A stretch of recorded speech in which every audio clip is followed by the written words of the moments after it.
Chilling tales for dark nights.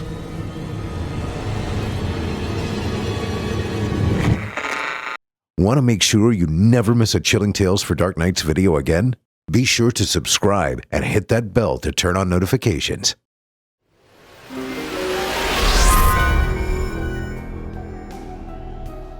This episode of Chilling Tales for Dark Nights is brought to you by Mood. The way I see it, there are only two types of people in this world: those who use Mood and those who ought to be using Mood. See, Mood has the most potent federally legal THC products you can get, and each one is cultivated to give you just the mood you're after. Chill, creative, energized, euphoric, or even products just to help you get some rest. Either way, it's totally legal. Welcome to 2024, folks. It's time to let your hair down. Try Mood's new THCA flower today, and for 20% off your first order and a free THCA pre-roll, go to HelloMood.com and use promo code CHILLING. That's HelloMood.com, code CHILLING, for 20% off your order and a free THCA pre-roll.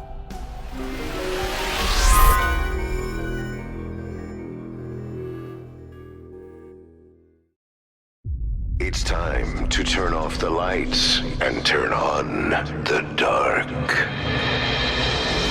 Chilling tales for dark nights.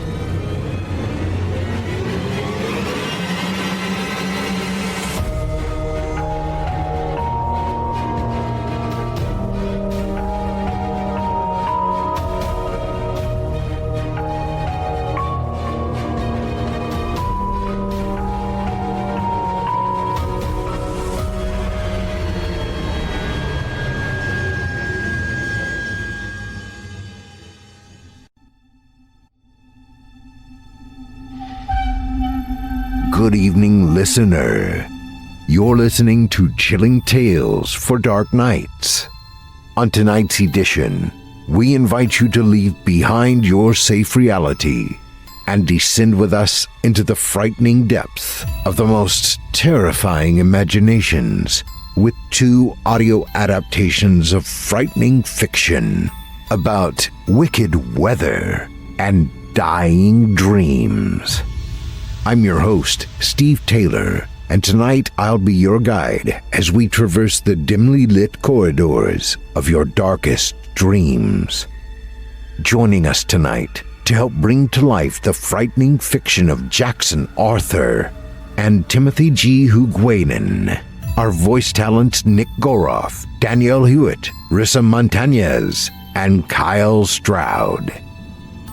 Now, get your ticket ready. Take your seat in our theater of the minds and brace yourself.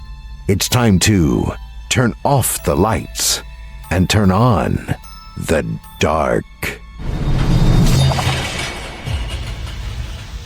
Our first tale this evening is written by Jackson Arthur and is performed by Nick Goroff and Danielle Hewitt. In it, we meet someone battling an all too familiar problem for those of us in the North. Now, without further ado, I present to you Black Ice.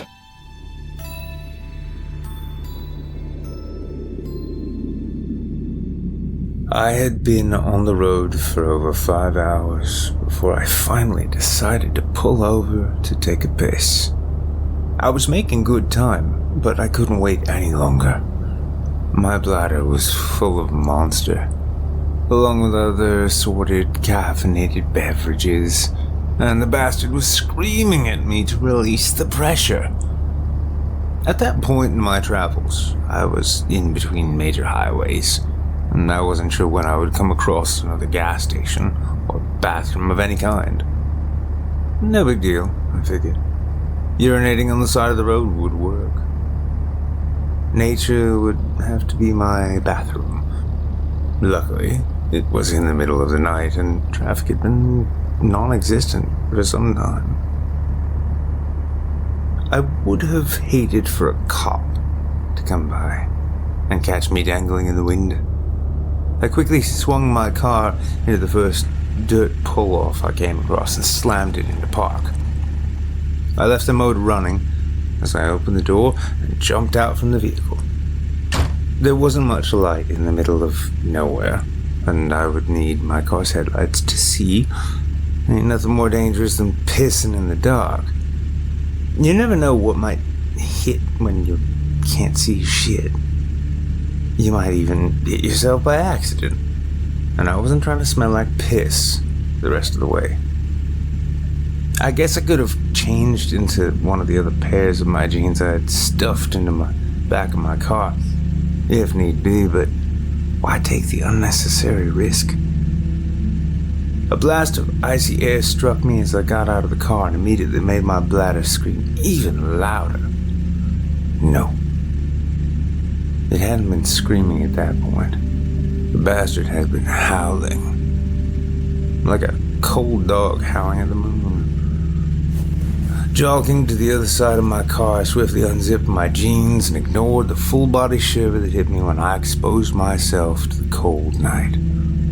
The mixture of warm piss and cold air caused me to feel contradicting sensations in my nether regions. I closed my eyes and I let out a sigh of relief as my bladder began to empty. Once I was finished and tucked away, I didn't at once rush back to the warmth of my car. The chill wasn't bothering me as much as I decided to take a moment to enjoy the peaceful quiet of the night. I peered down from the top of a steep embankment and out over a dark valley. Filling the valley was thick forest that appeared to stretch on for a few miles. Where I stood, I couldn't see any lights, not from houses or businesses or other possible forms of civilization. I was in no man's land, or at least I would have eventually been until I eventually met up with State Route 33, a 4-lane highway that would take me the rest of the way. There also didn't seem to be a whole lot of movement or normal sounds coming from the trees either, except for a low serenade from a far-off owl.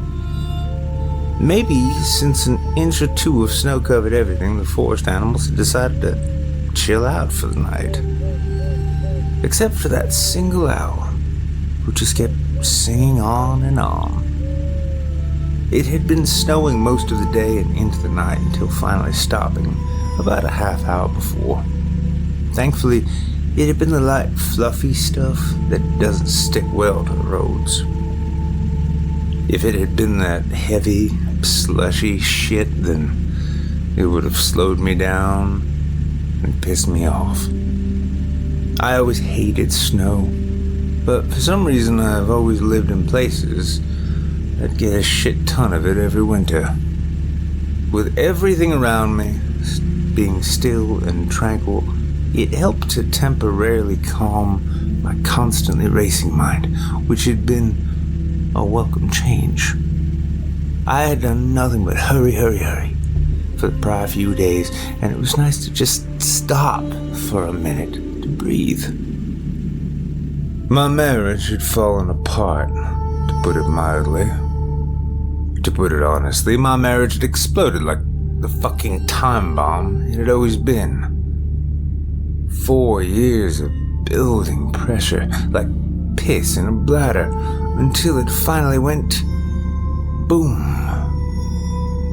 I let her have whatever she wanted, because I just didn't care. There hadn't been much to fight over anyway. We didn't own a house or have kids, thank God. We had a tiny, ugly dog, but that had always been her baby, not mine. I hated that dog. In the end, I managed to walk away from the devastation with what I could fit in my car.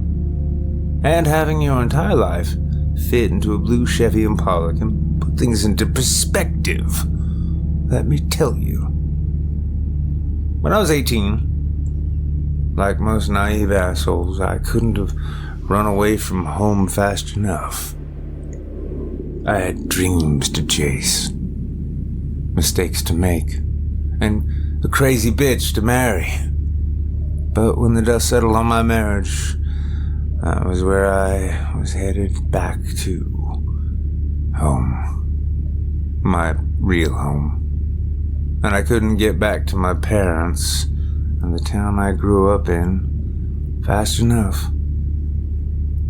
As I continued to peer into the distance, I could see the black outline of the Appalachian Mountains standing tall on the horizon, barely visible against the night sky. Black on black is a way of blending together. With the mountains in my sights, I knew that my destination was only a few more hours away. A pair of headlights suddenly pulled me from my thoughts. Two bright orbs coming down the stretch of road I was standing beside. They were headed in the direction I had been coming from. Damn. The vehicle's high beams momentarily blinded me, but I threw both of my hands up real quick.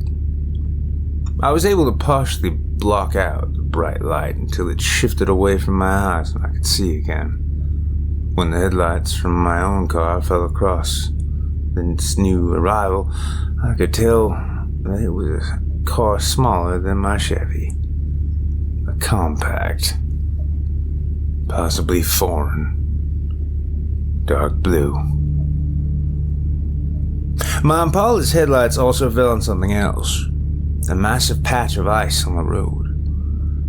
The spot of ice was several yards long and wide enough to take up an entire lane of the road, while still having enough width to spill over into the other lane as well. Normally, black ice didn't scare me. It wasn't the evil villain some people make it out to be. Yet, by how clearly the surface reflected the moon, which had finally found a space between the clouds from which to peek out, I could tell that the ice was thick and solid. There was nothing I could have done but hope that the approaching compact car had good tires and a calm driver. Maybe the driver would notice the ice and take the other lane to avoid it. That was what I would have done. There hadn't been any oncoming traffic, making that the smart choice. But the driver never saw the black ice.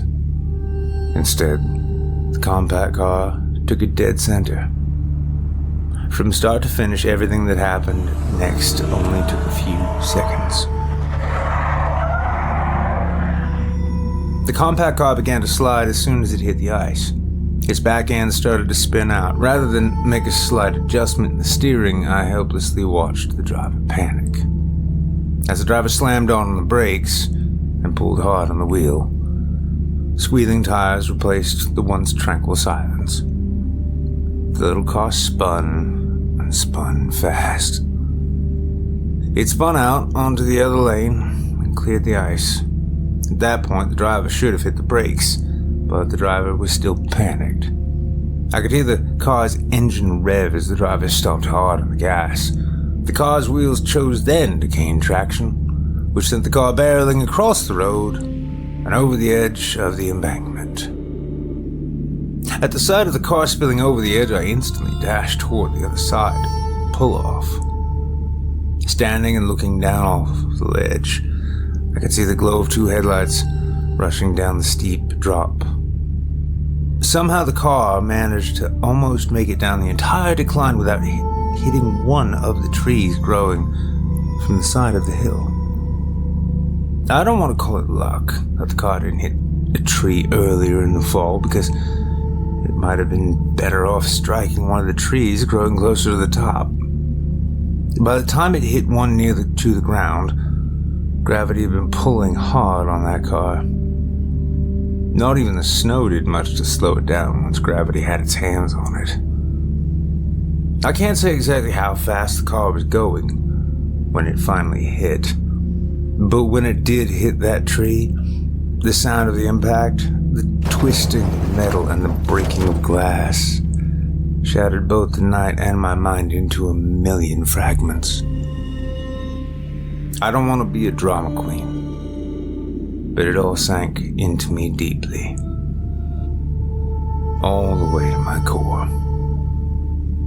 Whenever I try and sleep at night, I can still hear the destruction of that car getting wrapped around that tree. My phone! That was my first clear thought. I needed to call for help. If the driver was still alive, I needed to get someone there to help him. If the driver wasn't, someone still needed to be there to deal with it. After realizing that I had left my cell in the Chevy, I turned to run back and get it, but something stopped me from moving. A woman screaming.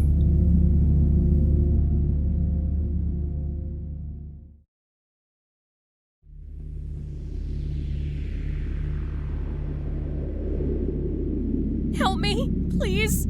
Somebody, please help me. The screams were obviously coming from down the embankment, from the wrecked car. I tried to find a strong voice and yell back. I couldn't get as loud as I wanted to, but I did my best.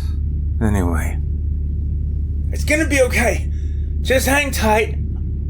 I'm gonna call for help. The woman's voice became shrill and terror-stricken. Oh my god. Oh my god. Help me. Before I realized what I was doing, I was making my way down the hill. The moon had retreated back behind the dense clouds, throwing a thick shadow over everything. As I rushed through the dense night, I aimed myself away from the lights of my Impala and toward the headlights of the wreckage. I clearly remember having images of burning cars and burning people flashing through my head. I didn't see any flames, but there might be smoke. It would have been difficult to see dark smoke when everything else was just as dark. I had to act. I had to do something.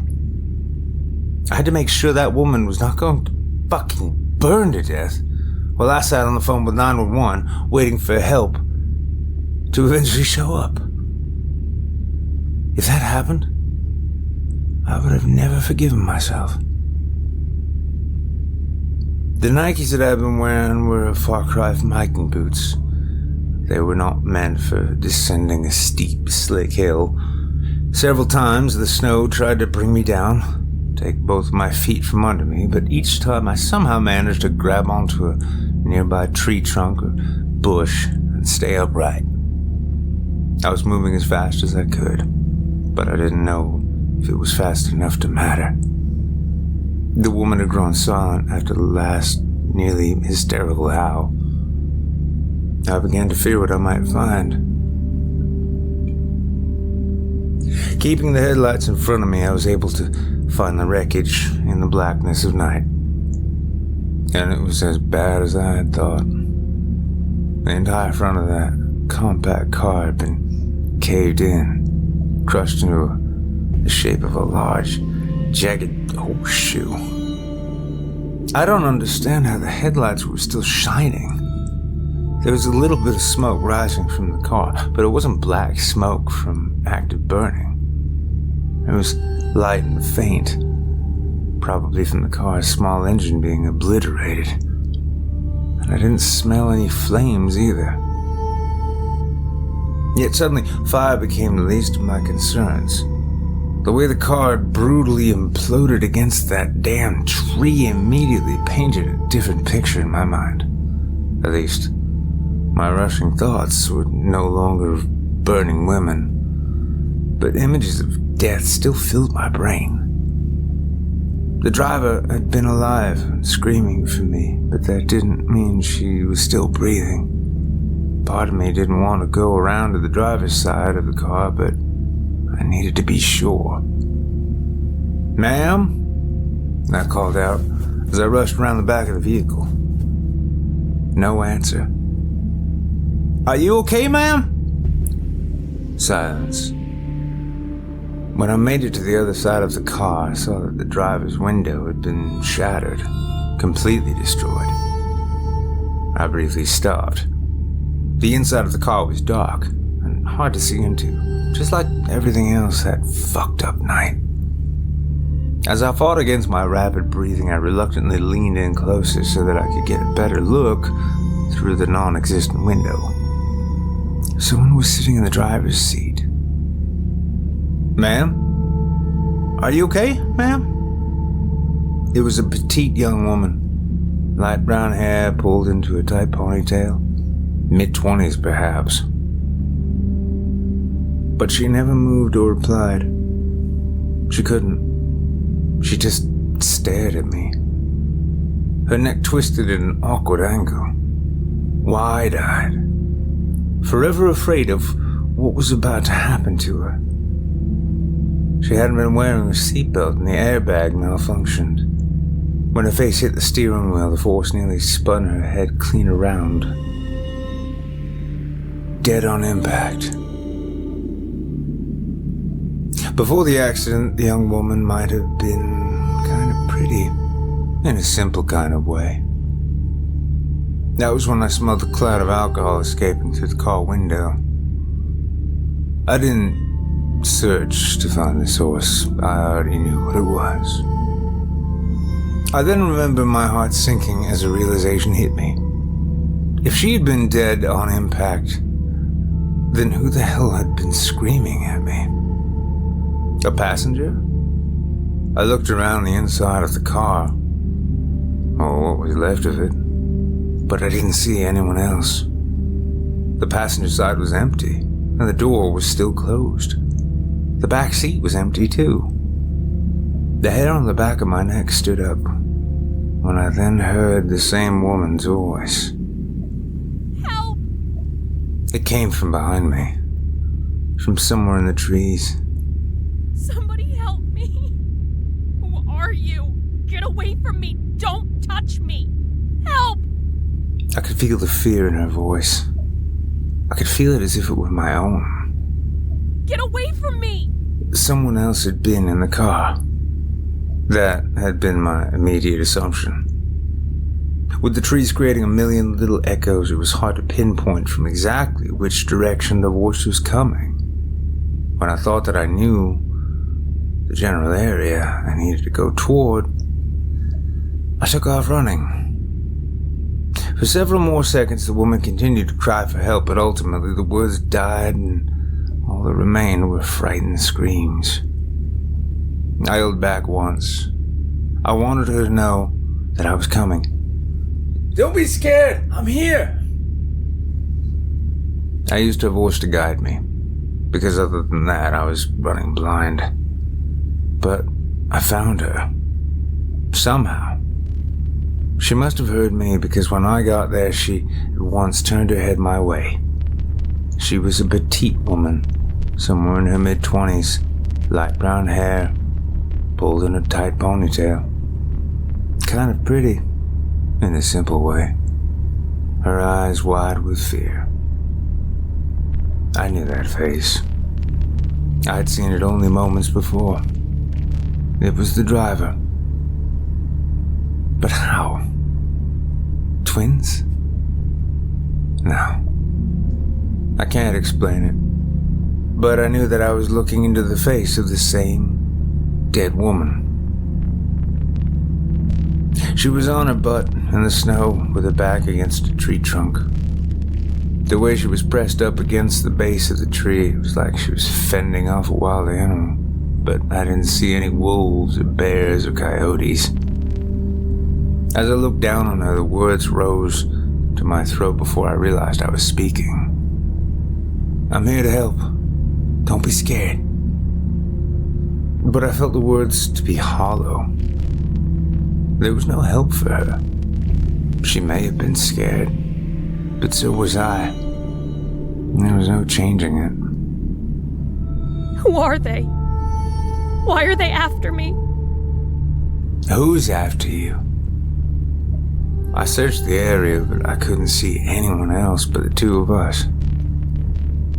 I don't know what you mean. She then raised her arm and pointed to a spot a couple feet from where she sat. Them! Don't you see them? At first, I didn't. I couldn't. But when I opened my mouth to assure that there was no one there, the moon peeked from the clouds again, casting beams of light down on us. The light revealed something that I had not noticed a second before. 2 figures, standing in the exact spot the woman was pointing. They were human-like in form, short, closer to the height of a child than an adult. And they were pure black from head to toe. No faces or features of any kind. Just darkness, as deep as I imagine a black hole to be. A bottomless void. But they were also smooth-looking, polished. I could only see them with the help of the moon because the moonlight reflected across the 2 figures in the same way it had the patch of black eyes. There had been a stillness about them, or at least there was until the moon showed them to me. When it was obvious that I could now see them too, the 2 black figures rushed at the woman. It was so easy for them to grab her, to snatch her by the legs. There was nothing that she or I could do to stop it. I don't know why they waited that long to take her. Maybe they had been playing with her until I showed up. I'm not sure. I will never be sure. Once the 2 figures had a hold of her legs, they began to drag her away. She screamed and desperately tried to grab a hold of the tree trunk, but there was no chance of her holding on. They had drug her off through the snow and into the woods. I could still picture her face as they drug her away. The terror, the helplessness, it seared into my brain. She'd looked to me for help, but I couldn't do anything. I had been useless. Or could I have actually helped her somehow? Could I have kept those things from grabbing her? No. There was nothing I could have done. For a second after the woman was pulled off, I was frozen by my fear. I did my best to shake it off and chase after them, but they were already out of sight. Even though I'd watched her get dragged off through the snow, there was no physical path of any kind for me to follow. No trail of disturbed snow. It was fucking weird. So instead, I tried to follow the only thing I had. The woman's horrific screaming. But even that became further and further away until finally fading away completely, swallowed by the night. I don't know why I started yelling. I didn't know what else to do. Can you hear me? Keep screaming so I can find you. I'm not sure how long I stood there, cold and shaking, but I continued to listen for her, for any signs of her. But there was nothing. I don't know where the 2 figures took her, but they were long gone. At some point, I was able to gather my thoughts and navigate my way back to the wreckage by following the glow of the headlights. From there, I made my way back to my own car, again by following the glow of headlights. Getting back up the embankment was much slower and way more difficult than going down it, but I managed. I found my cell in my Chevy, where I knew it had been plugged in and charging. Before I dialed 911, I took a couple of minutes to mentally rehearse what I was going to say.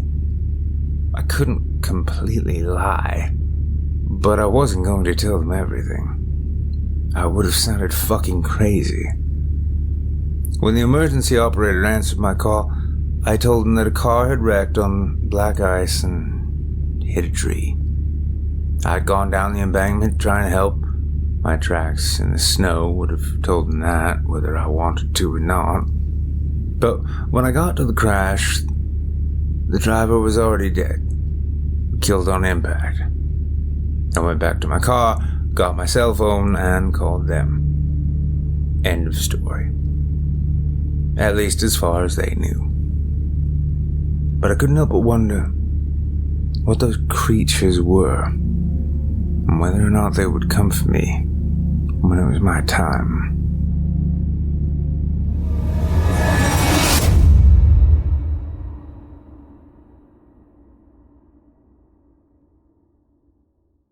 I hope you enjoyed Black Ice, as written by Jackson Arthur and performed by Nick Goroff and Danielle Hewitt.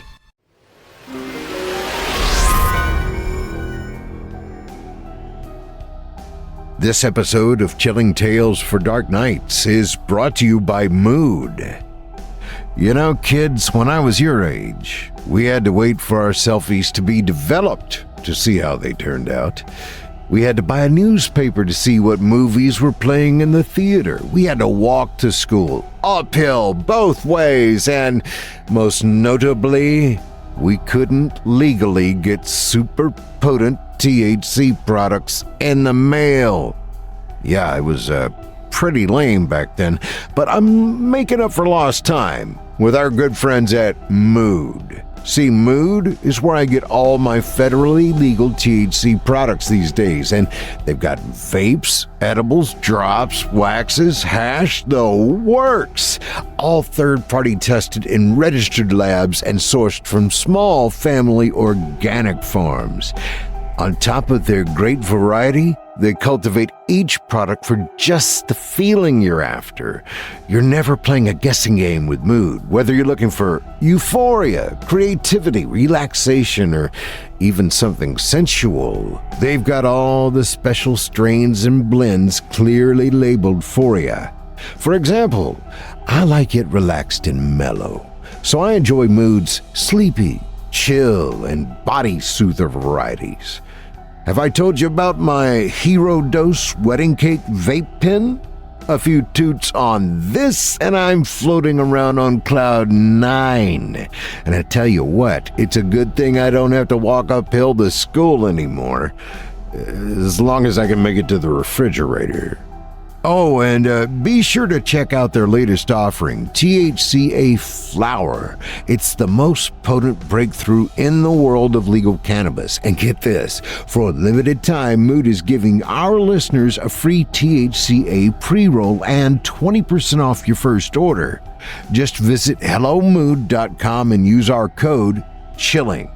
Try Mood's new THCA flower today, and for 20% off your first order and a free THCA pre-roll, go to HelloMood.com and use promo code CHILLING.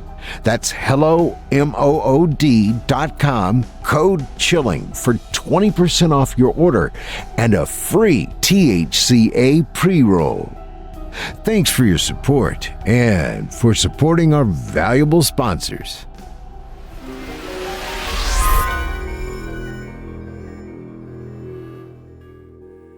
You can find more of Danielle Hewitt over on the Creepy Podcast at www.creepypod.com.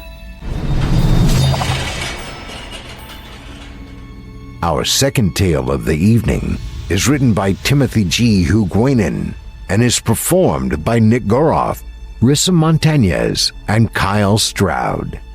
In it, we'll meet Silas and Emma, a couple blessed enough to be in the 52nd year of their relationship. Now, without further ado, I present to you the Yellow Carousel.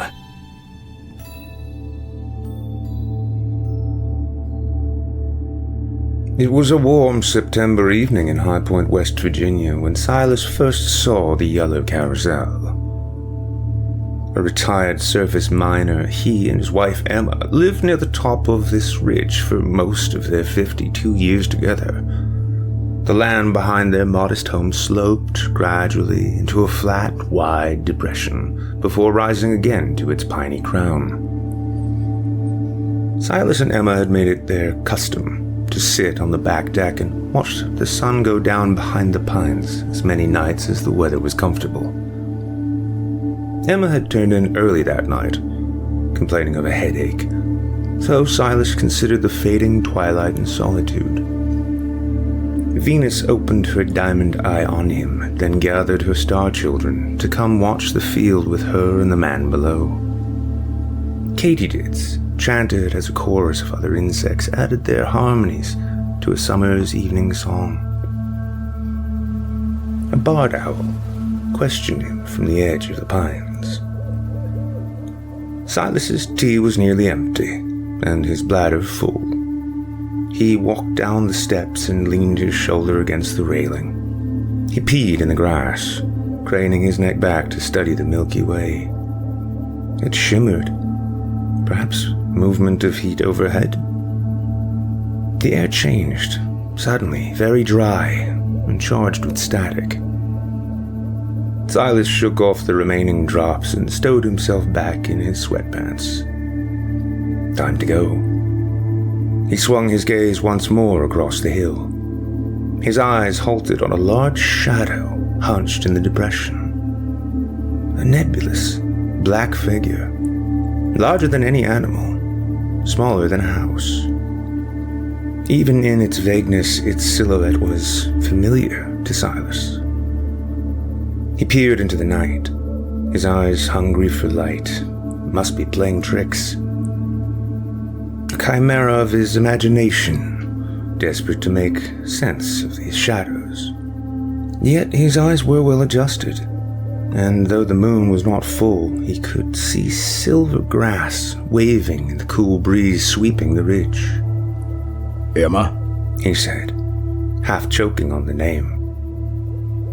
He repeated it again, louder. She did not respond. Even if she could have heard from inside, she was probably asleep. He hiked up his pants and walked down the hill towards this apparition.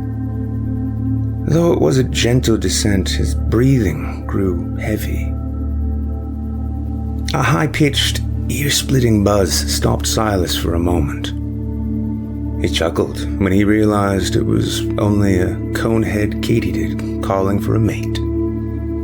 Probably hanging on to that sassafras sapling a few feet ahead.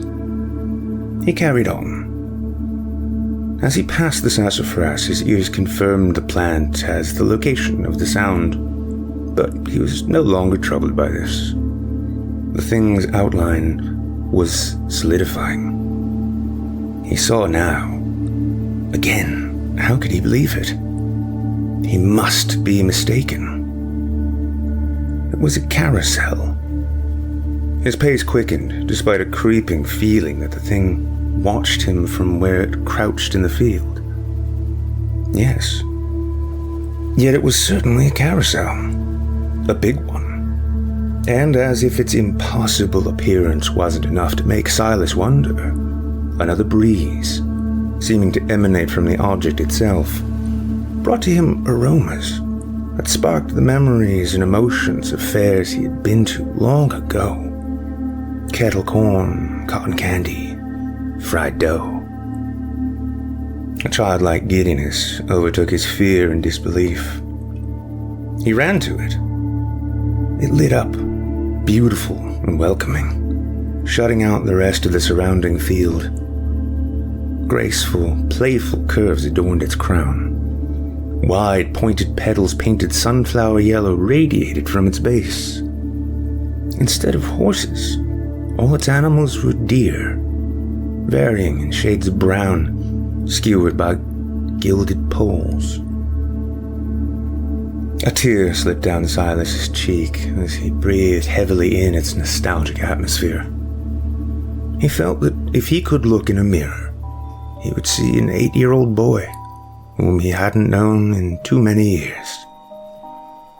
But there were no mirrors in the center, only a blank black wall. He was sure now that this was a dream. Afraid this knowledge might soon bring awakening, he hurried to its edge.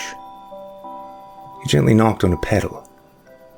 Carved and painted wood, not fiberglass, solid.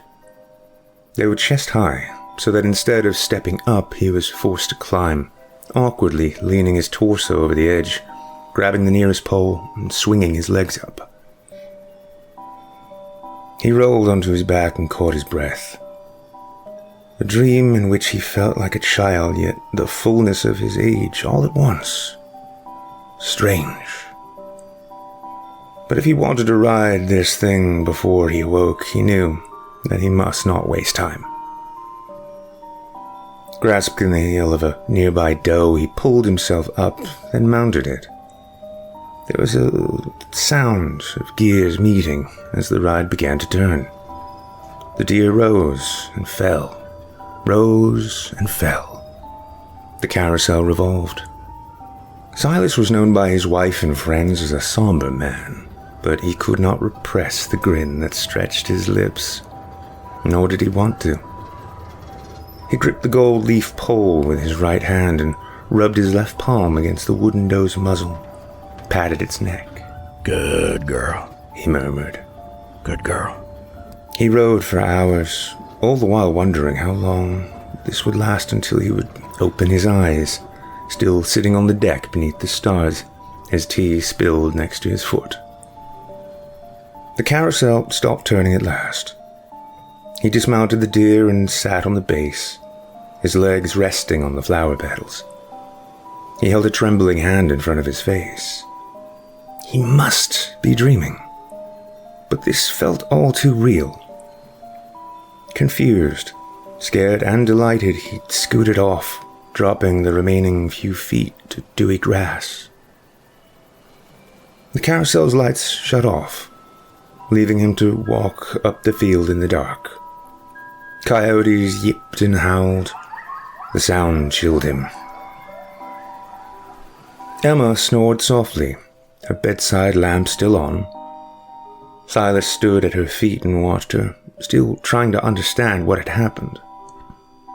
He was no longer sure if it had been a dream. He would have awakened by now. Was there something wrong with him?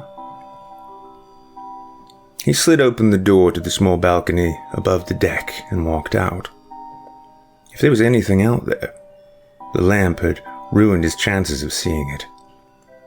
But on his way up the hill, while the coyotes were singing, he had turned back, like Lot's wife, for one last look. A pillar of salt he had not become, and there was nothing left in the depression but a bobcat slinking across the field.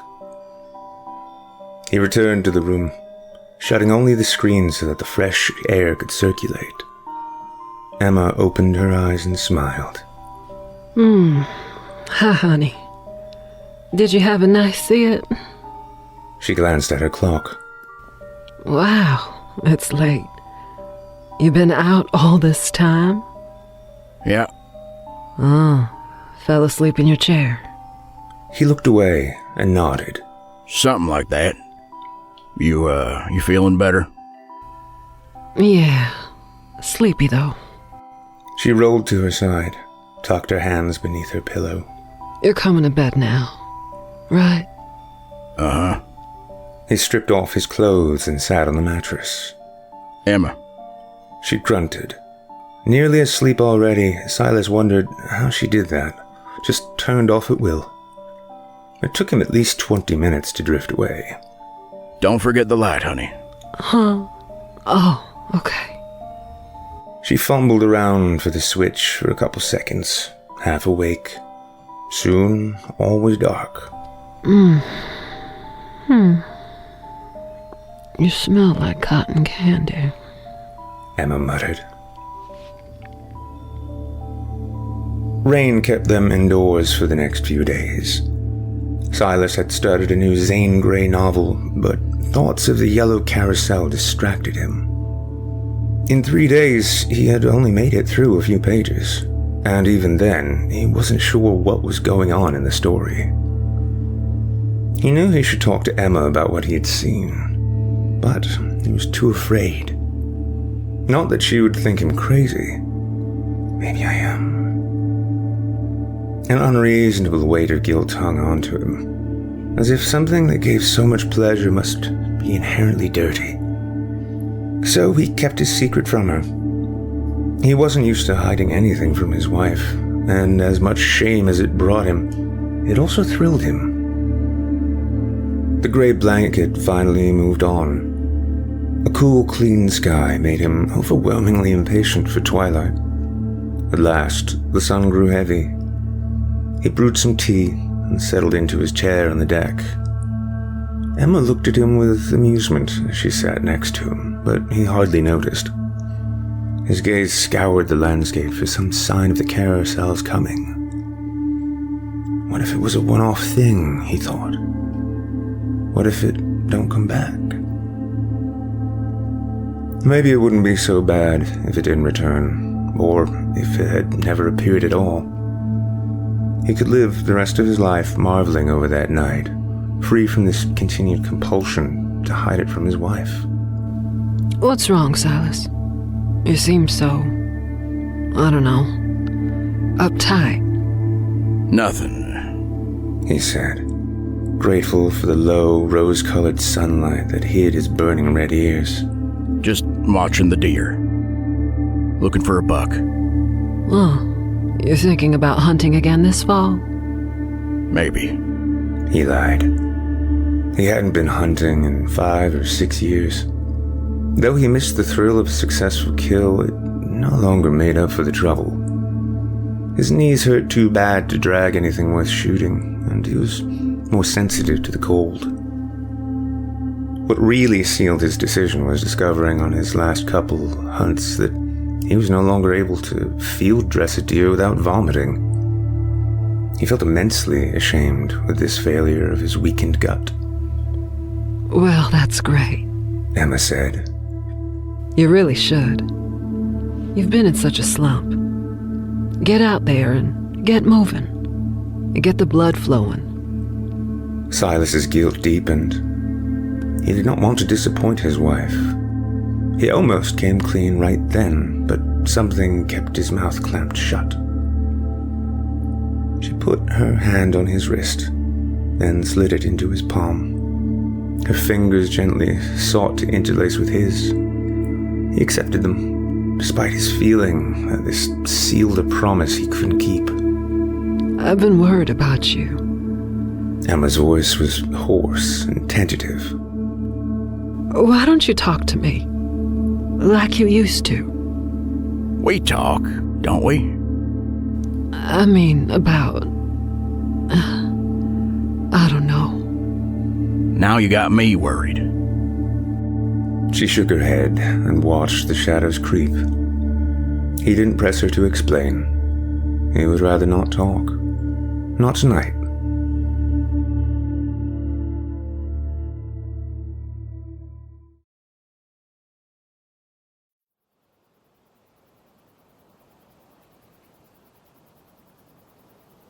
When she excused herself, he didn't want her leave.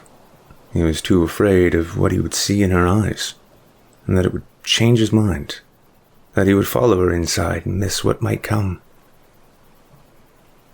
And just after the stars appeared, when he had almost given up, it came.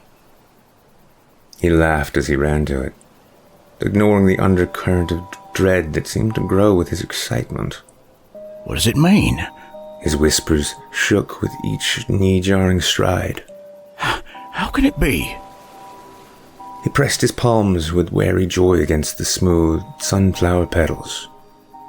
Its lights switched on, blacking out the surrounding field and his house up the hill.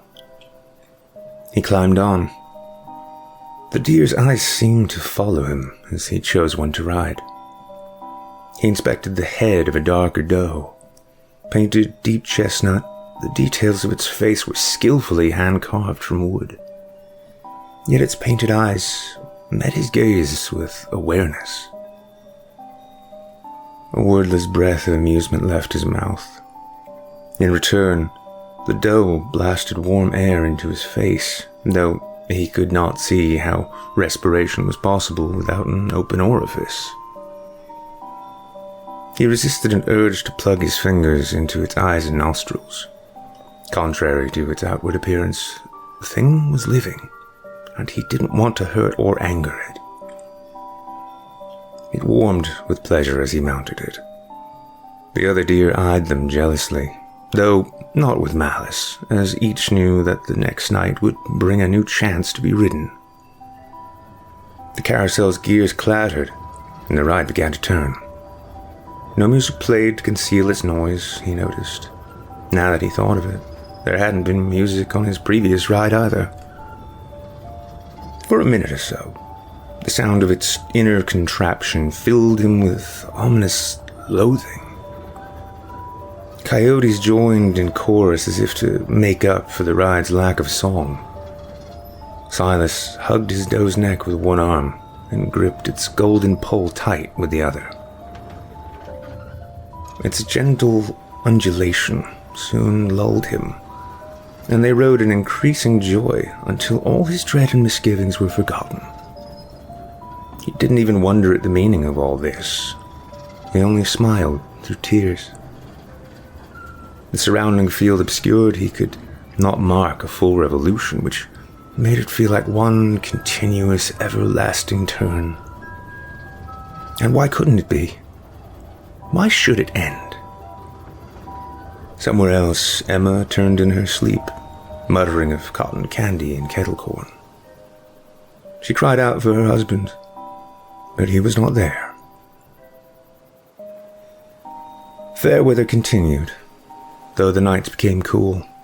Silas kept returning to the carousel. Emma often awoke in the night, breathless, reaching for him. The true meaning of his empty pillow never occurred to her.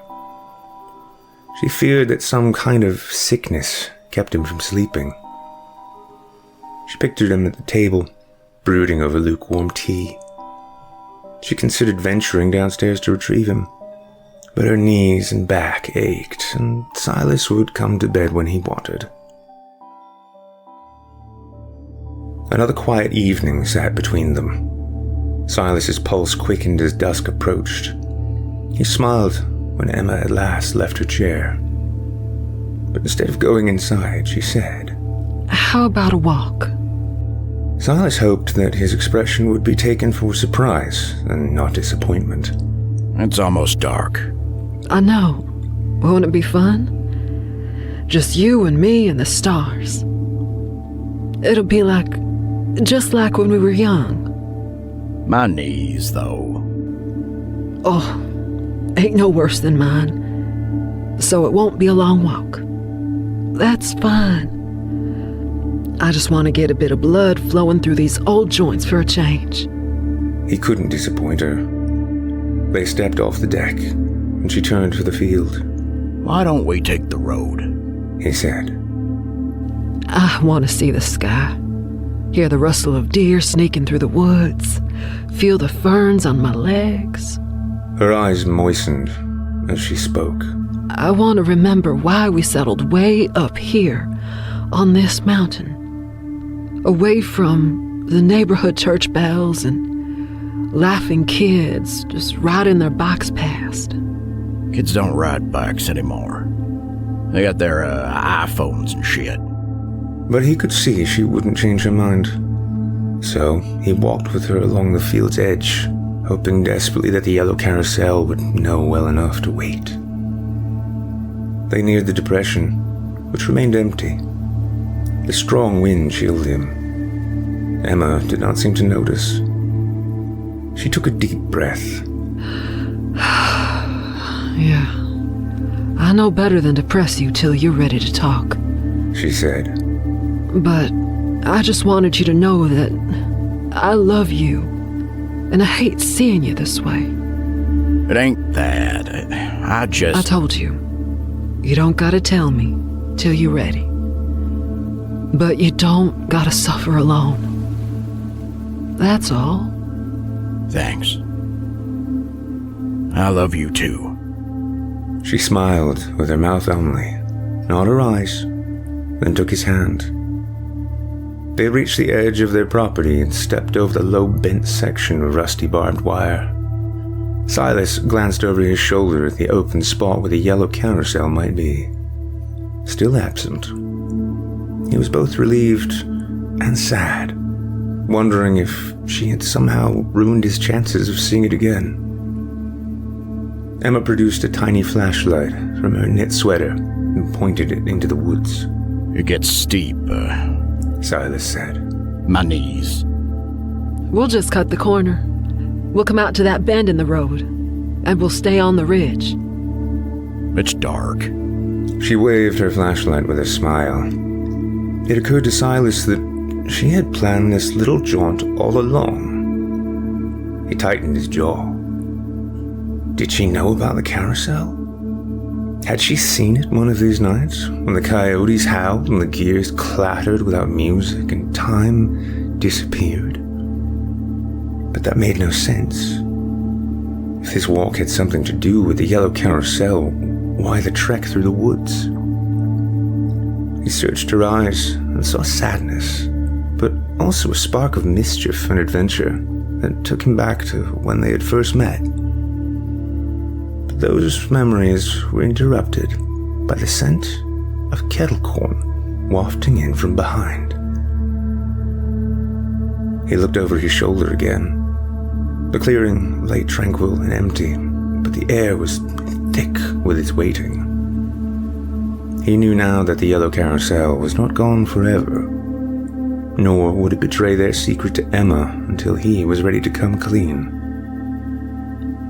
He smiled and held his wife's hand. Okay, He said. let's go. Their walk had tired Emma more than she had expected, and though she had tried to give him the time and space to open up, Silas still had not confided in her. But he did seem less tense as they reached home, his smile no longer forced. Are you coming to bed now, dear? She said, hoping that he would follow her for once instead of wallowing in the kitchen with his tea. Sure, honey. But you got me all sweaty. I'll be up right after my shower. She waited in bed, with her bedside lamp on. Her knees were hot and achy, and her thighs hurt in a good way. The lamp faded off and on. She checked the cord, then laughed softly at herself when she realized that it was her heavy eyelids that were flickering. The shower started to run. Silas had not lied about that. And why would he? She would have liked to clean up a little too, if she wasn't so sleepy. The sound of spraying water put her at ease. She fell asleep. High, whiny yelps nearby. Babies howling in the nursery. But Emma had only dreamed of kids, Silas having discovered he was sterile after they married. Adoption had seemed an insincere option to her, something she would only have done as a last resort.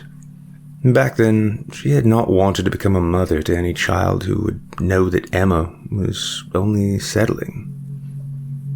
Having grown older and wiser, too old for parenting, and wisdom wasted, she now realized her excuse had been a cop-out born from bitterness and self-pity.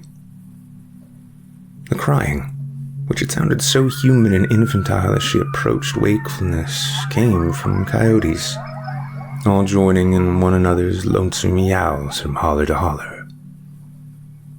Except they sounded so near, all together. As if they knew she was listening, they fell silent as abruptly as they had started. Emma reached across the bed to a cold absence. Silas must have awakened sometime in the night and gone downstairs, if he had ever come to bed at all. Had the shower been a deception? Or had the heaviness of spirit slugged him as he washed so that he abandoned hope of rest? The coyotes made her anxious. Sleep would come no easier for her now than it would for her husband. Wincing, she rose from bed, put on her robe and slippers, and crept down the stairs. All was dark and deserted. Her loneliness became a thing to her, an intruder in the house. She clutched her robe tight around her neck, not because of the chill so much as she felt exposed to this lack of company. She could feel it leering at her, grinning with lust to consume her, still hungry even though she knew it was eating her husband from the inside out, and she didn't know how to stop it, didn't know how to save either of them. Now the chill came, hitting her back as she gazed at her black shadow cast long on the carpet by the moon. She turned to find the sliding glass door open. She called to her husband, but no answer came. Loneliness's hot breath warmed her neck. She could see the chairs on the deck, both empty. But he might be in the yard, obscured by the bushes. She went outside. An initial survey of the immediate yard did not reveal Silas in the day-bright moonlight.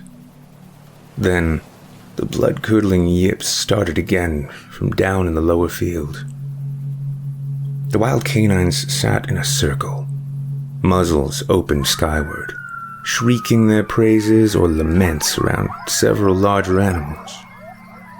Deer, judging by their shape and size, though it was hard to see clearly into the liquid shadows lapping in the depression.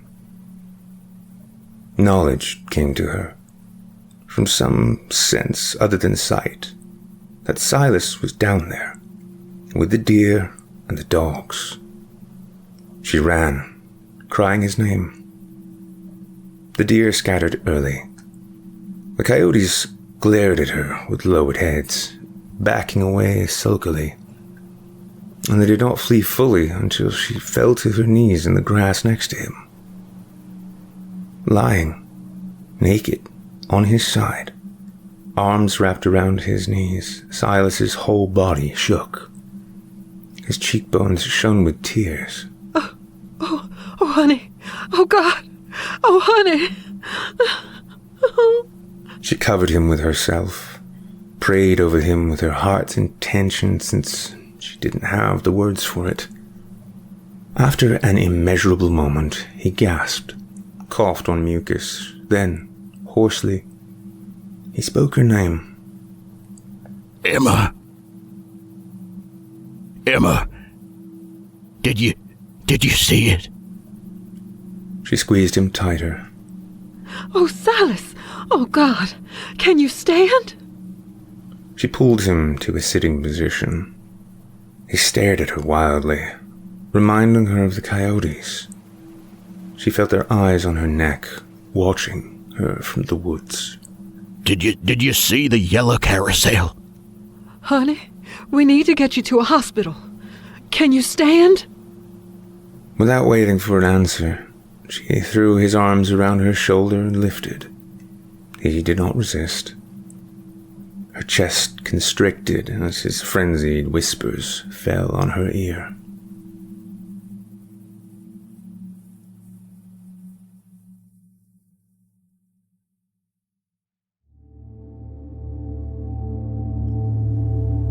It had not appeared again since that night Emma found Silas outside.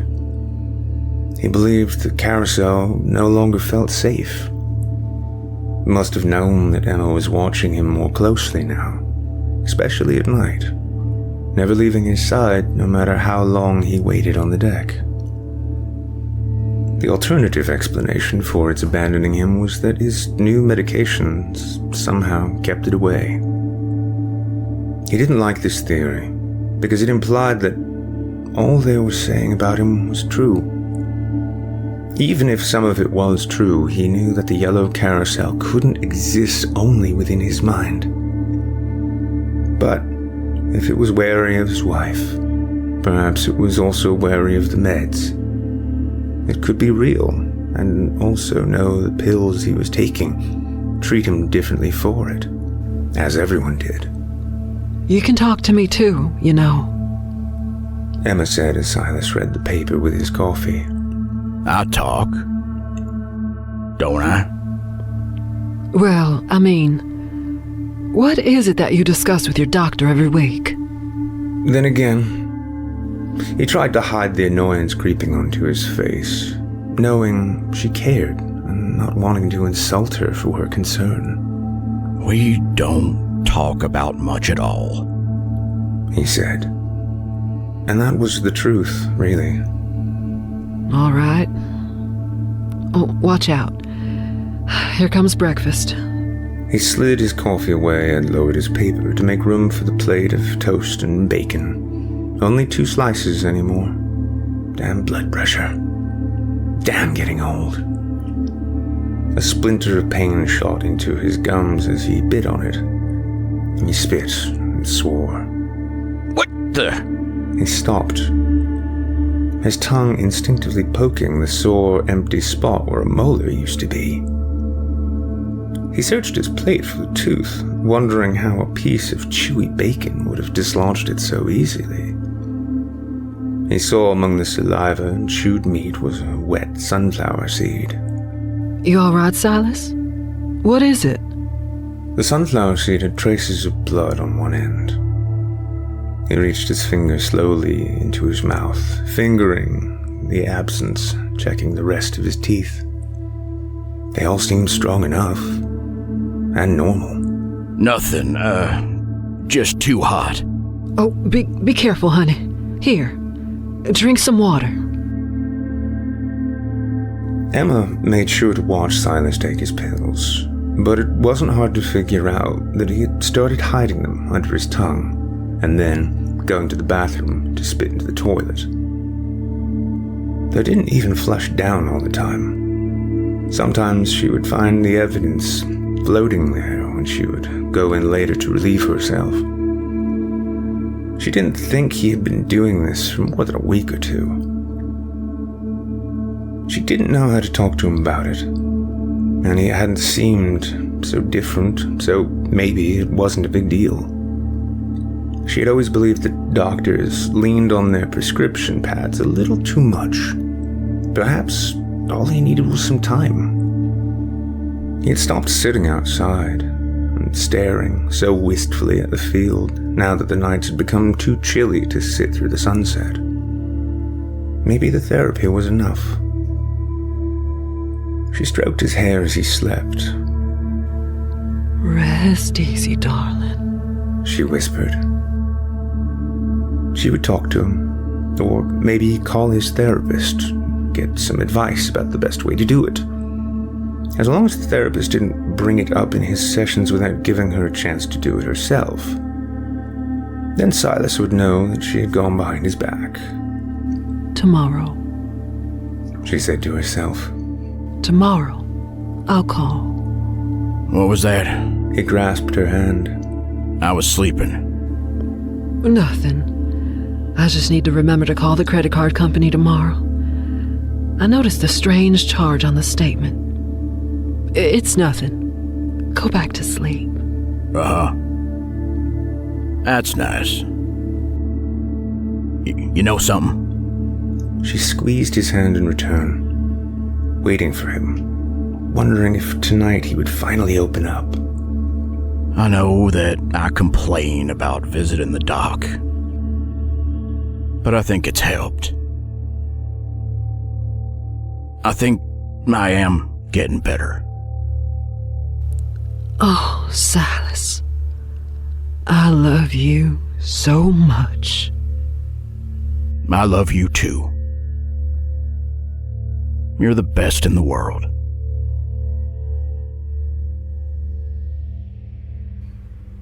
It was back. Silas knew this immediately upon opening his eyes. The air in the bedroom seemed to vibrate silently, thick and warm. Through the window, the moon painted a silver rectangle across his and Emma's bare legs. They had both kicked the duvet off in their sleep. Silas touched Emma's forehead and found it clammy. He wondered for a moment if the thermostat had broken, but he quickly understood that this had nothing to do with an overactive baseboard heater. This was all part of it.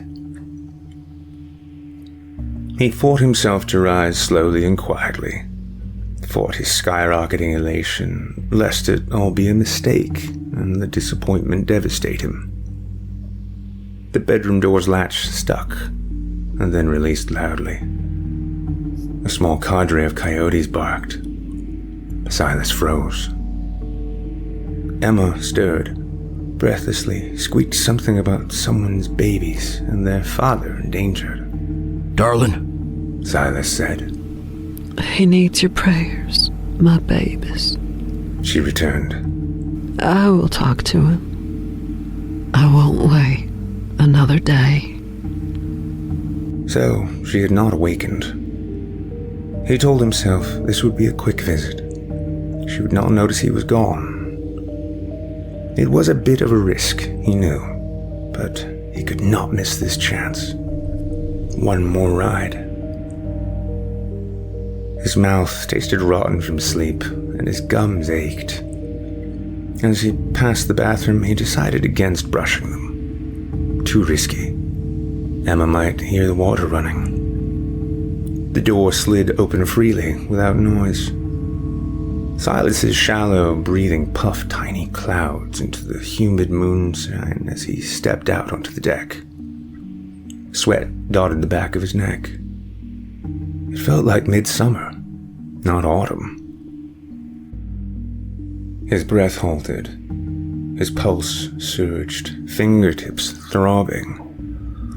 A soft moan sounded from high in his throat. true, He whispered. A nearby great horned owl echoed in agreement. True, true, they said together. His joy was so intense that another man might have mistaken it for terror. He leapt from the deck and ran, arms outstretched, heart straining. Down in the lower field, the great flower awaited him.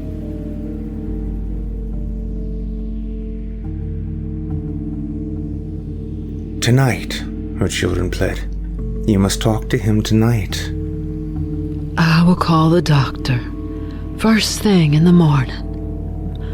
Oh, my sweet babies. I will call the doctor, and then I will know what to do. No, Mommy.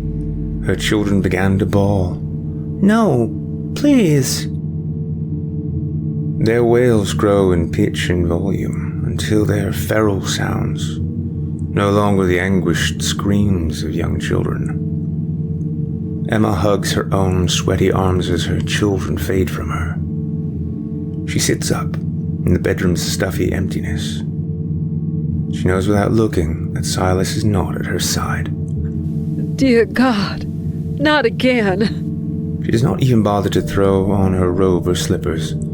Too hot for all that anyway. Maybe it's all a dream. A nightmare recounting that one bad night. This ain't that night. It's a dream. There is something different than last time. Something new.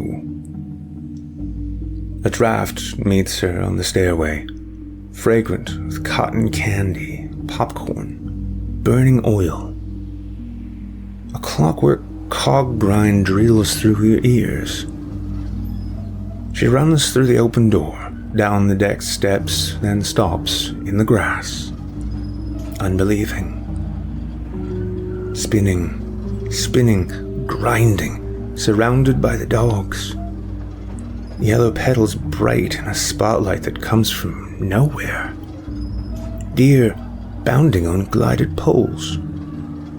There goes Silas, appearing and disappearing with each revolution.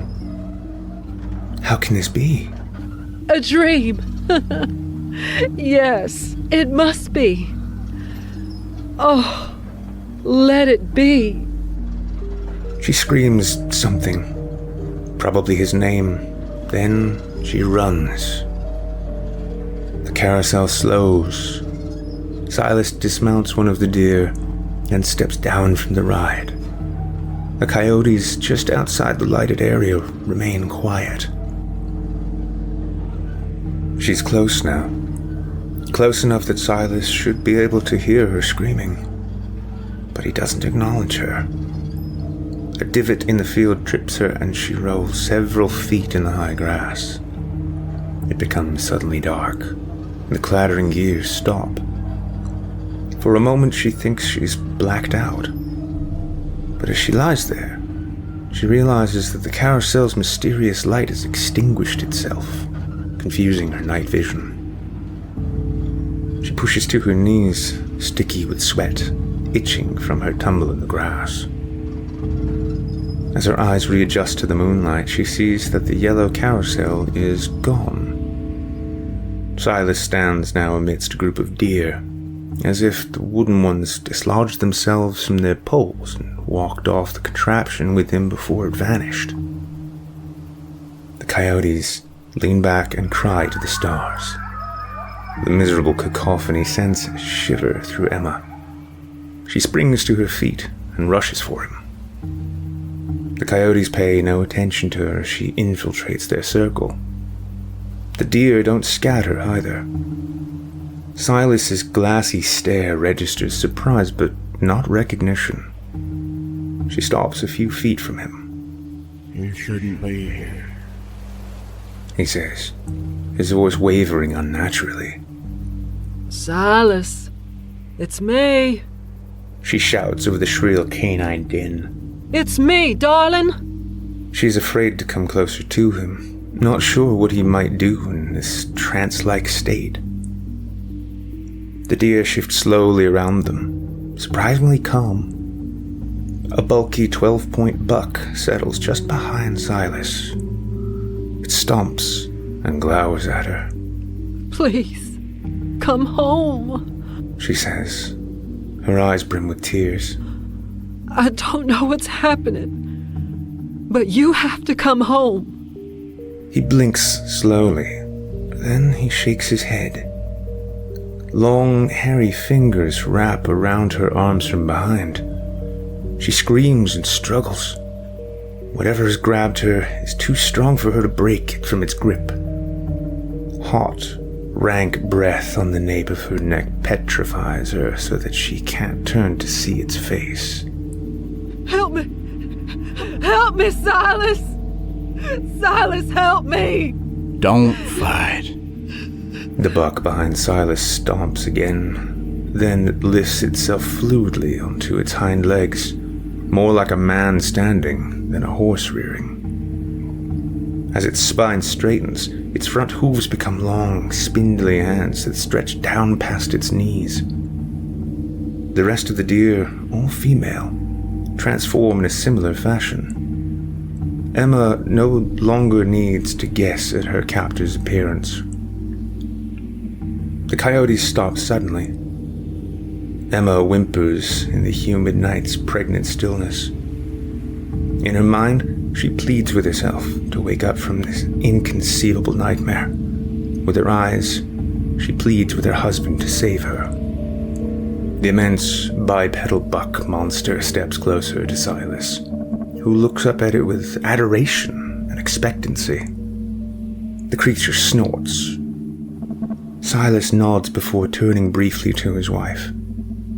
His lips turn slightly upward as he says, My seed. as if that should make her understand. No! No! She says. Please! No! The buck grunts, impatient.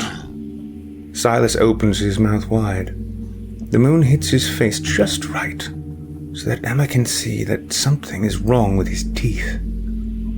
They're all too narrow, sharply pointed. What's happening? What have you done to my darling? The creature holding her squeezes and jerks so that her own teeth click shut. She moans in fear and agony. Incredibly, Silas's mouth continues to open. His head tilts back so that his eyes point up at the stars, while his chin remains low, 90 degrees.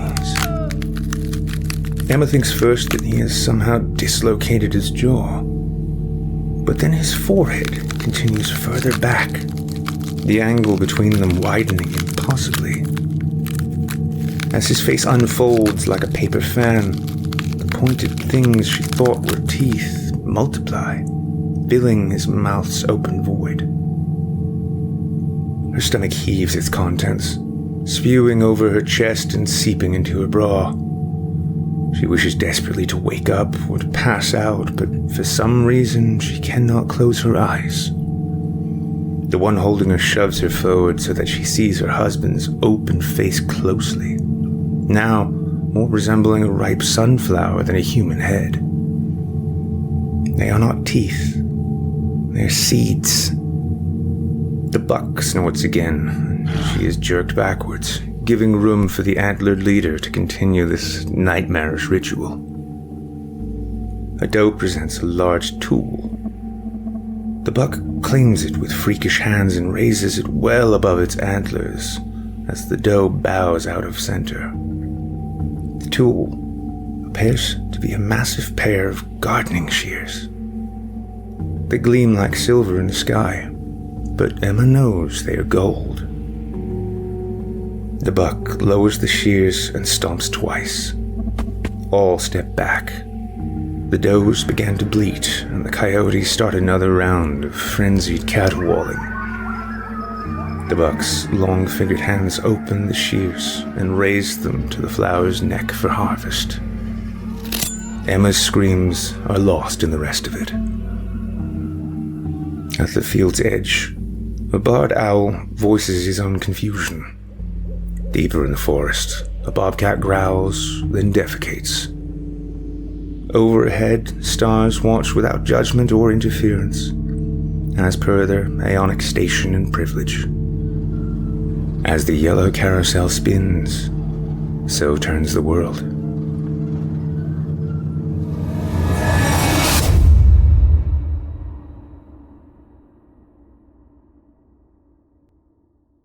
I hope you enjoyed The Yellow Carousel, as written by Timothy G. Huguenin and performed by Nick Goroff, Rissa Montanez, and Kyle Stroud. Timothy G. Huguenin is a hillbilly writer of the strange and spooky, living in the dark Allegheny Mountains of West Virginia. His short fiction has appeared in various publications including Vestarian, Cosmic Horror Monthly, and the Saturday Evening Post. Find out more and get a free ebook at mountainhorror.com. You can also find more of Rissa Montanez over on the Creepy Podcast at www.creepypod.com. On to the shows. Longtime resident Otis Gyrie has his very own show here on our network, Scary Stories Told in the Dark, which you can hear every Sunday night. We also have Eric Peabody's Horror Hill, a podcast dedicated to some of our deeper and darker tales. We hope you check him out. And Drew Blood's Dark Tales airs Fridays, featuring some southern down-home horror. And don't forget to check out the Fear from the Heartland archives, featuring more than 120 episodes. Well, friends, our weekly descent into the depths has just about come to a close. But before we go, I'd like to take a moment to thank you for joining us for tonight, and remind you to take a moment to stop by our iTunes page and leave Chilling Tales for Dark Nights a 5-star review and a kind word. And follow us on Facebook, Twitter, and Instagram if you haven't already. And of course, subscribe to us on YouTube, where you can find an archive of our work going back to 2012. And consider signing up as a patron at our website, chillingtalesfordarknights.com, to show your support and get all of our content ad-free. I'm your host of the evening, Steve Taylor, and it's been a pleasure. Tune in again next week when we once again turn off the lights and turn on the dark. See you next Monday. Sweet dreams, listener. Sweet dreams.